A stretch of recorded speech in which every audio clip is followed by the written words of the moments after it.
नमस्कार मित्रों, कैसे हैं आप सभी।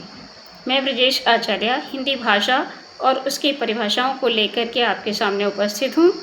तो कुछ परिभाषाएं भारतीय विद्वानों के अनुसार दी गई हैं और कुछ पाश्चात्य विद्वानों के अनुसार दी गई हैं। ये जो परिभाषाएं हैं ये समस्त प्रतियोगी परीक्षा जैसे टीजीटी, पीजीटी, यूजीसी, नेट आदि जो प्रतियोगी परीक्षाएं हैं सभी के लिए महत्वपूर्ण परिभाषाएं हैं। तो आइए हम सभी इनका अध्ययन करते हैं। ये जो पुस्तक है ये गोविंद पांडे सरस्वती पांडे की पुस्तक है और हिंदी भाषा एवं साहित्य का वस्तुनिष्ठ इतिहास इसे प्रमाणित समझा जाता है। UGC, net, TGT, PGT, degree college एवं अन्य समस्त प्रतियोगी परीक्षाओं के लिए प्रमाणित पुस्तक माना गया है इसे। तो इसी पुस्तक से हम अध्ययन करेंगे, भाषा की परिभाषाएं देख लेंगे।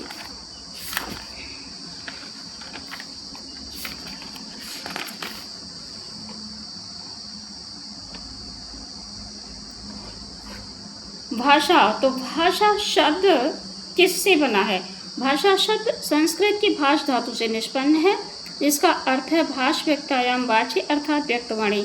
भाष्यते व्यक्तवाच रूपेण अभिव्यज्यते इति भाषा, अर्थात भाषा उसे कहते हैं जो व्यक्तवाणी के रूप में अभिव्यक्ति की जाती है। भारतीय तथा पाश्चात्य विद्वानों ने भाषा की परिभाषा निम्न ढंग से प्रस्तुत की है। भारतीय विद्वान हैं, संस्कृत के विद्वान हैं पतंजलि, इनके अनुसार परिभाषा देख लेते हैं। पतंजलि कहते हैं व्यक्ता वाची वर्णा येषा त इमे व्यक्त वाचा, अर्थात जो वाणी वर्णों में व्यक्त की हो, वर्णों में व्यक्त की जाए उसे भाषा कहते हैं। जो वाणी वर्णों में व्यक्त हो उसे भाषा कहते हैं, ऐसा पतंजलि ने कहा। वहीं कामता प्रसाद गुरु कहते हैं कि भाषा वह साधन है जिसके द्वारा मनुष्य अपने विचार दूसरों पर भली भांति प्रकट कर सकता है और दूसरों के विचार आप स्पष्टतया समझ सकते हैं। तो भाषा की परिभाषा के विषय में कामता प्रसाद गुरु ने ऐसा कहा। वहीं श्याम सुंदर दास जी कहते हैं कि मनुष्य और मनुष्य के बीच वस्तुओं के विषय में अपनी इच्छा और मति का आदान प्रदान करने के लिए व्यक्त ध्वनि संकेतों का जो व्यवहार होता है उसे भाषा कहते हैं, ऐसा श्याम सुंदर दास जी कहते हैं। मंगलदेव शास्त्री कहते हैं कि भाषा मनुष्य की उस चेष्टा या व्यापार को कहते हैं जिससे मनुष्य अपने उच्चारणोपयोगी शरीरावयवों से उच्चारण किए गए वर्णात्मक या व्यक्त शब्दों द्वारा अपने विचारों को प्रकट करते हैं, ऐसा मंगलदेव शास्त्री जी कहते हैं। बाबूराम सक्सेना जी कहते हैं जिन ध्वनि चिन्हों द्वारा मनुष्य परस्पर विचार विनिमय करता है, जिन ध्वनि चिन्हों द्वारा मनुष्य परस्पर विचार विनिमय करता है उनको समष्टि रूप से भाषा कहते हैं, ऐसा बाबूराम सक्सेना जी कह रहे हैं। सुकुमार सेन कहते हैं अर्थवान कंठोदीर्ण, अर्थवान कंठोदीर्ण ध्वनि समष्टि ही भाषा है, ऐसा सुकुमार सेन जी कहते हैं। भोलानाथ तिवारी कहते हैं भाषा निश्चित प्रयत्न के फलस्वरूप मनुष्य के मुख से निस्सृत वह सार्थक ध्वनि समष्टि है जिसका विश्लेषण और अध्ययन हो सके, ऐसा भोलानाथ तिवारी जी ने कहा।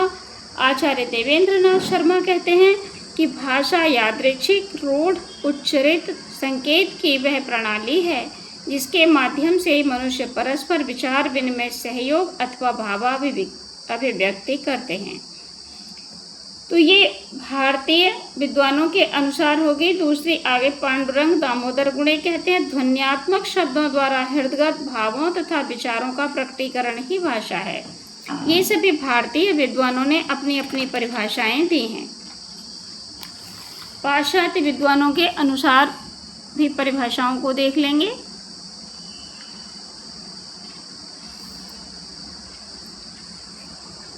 मैक्स मुलर जी कहते हैं कि भाषा और कुछ नहीं केवल मानव मात्र की चतुर बुद्धि द्वारा आविष्कृत एक ऐसा उपाय है जिसकी मदद से हम अपने विचार सरलता और तत्परता से दूसरों पर प्रकट कर सकते हैं और जो चाहते हैं कि इसकी व्याख्या प्रकृति की उपज के रूप में नहीं बल्कि मनुष्यकृत पदार्थ के रूप में करना उचित है।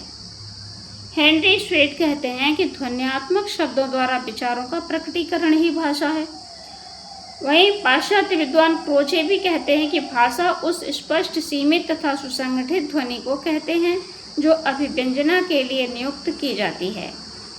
बांद्रेये कहते हैं कि भाषा एक प्रकार का चिन्ह है। चिन्ह से तात्पर्य उन प्रतीकों से है जिनके द्वारा मनुष्य अपना विचार दूसरों पर प्रकट करता है। ये प्रतीक भी कई प्रकार के होते हैं, जैसे नेत्रग्राह्य, श्रोत्रग्राह्य एवं स्पर्शग्राह्य। वस्तुतः भाषा की दृष्टि से श्रोत्रग्राह्य प्रतीक ही सर्वश्रेष्ठ है, ऐसा बांद्रेये जी कहते हैं। ओत्तो ये स्पर्शन कहते हैं मनुष्य ध्वन्यात्मक शब्दों द्वारा अपना विचार प्रकट करता है। मानव मस्तिष्क वस्तुतः विचार प्रकट करने के लिए ऐसे शब्दों का निरंतर उपयोग करता है। इस प्रकार के कार्यकलाप को ही भाषा की संज्ञा दी जाती है।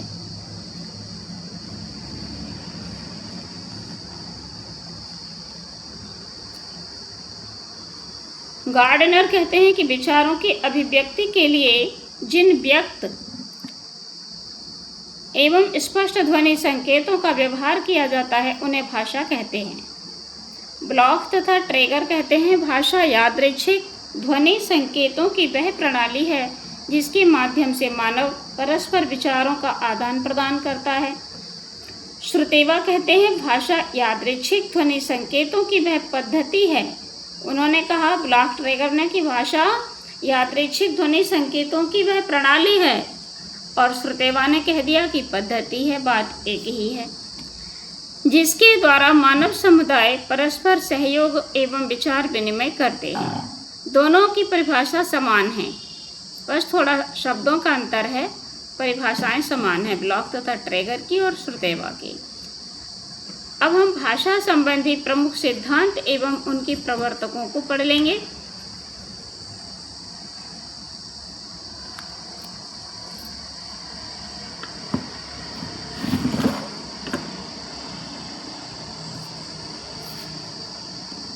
दिव्योत्पत्ति सिद्धांत जो प्राचीन धर्म ग्रंथ से लिया गया है। संकेत सिद्धांत है, ये रूसो ने दिया। प्रणन सिद्धांत प्लेटो, हेस एवं मैक्स मूलर ने दिया। इंगित सिद्धांत डॉक्टर राय ने दिया। धातु सिद्धांत हेज और मैक्स मूलर ने दिया। श्रम ध्वनि सिद्धांत नुआरे का है। संपर्क सिद्धांत जी रेवेज ने दिया है और समन्वय सिद्धांत हेनरी स्ट्रीट ने दिया है। अब देख लेते हैं कि भाषा के विषय में, भाषा के परिवर्तन के विषय में क्या विचार हैं।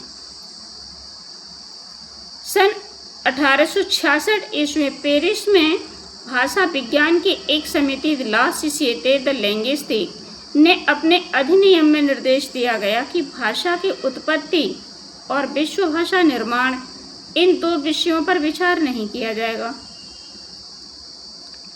ऐसा इस समिति ने अपने अधिनियम में निर्देश दिया। भाषा की विशेषताएं एवं प्रवृत्तियां देख लेते हैं।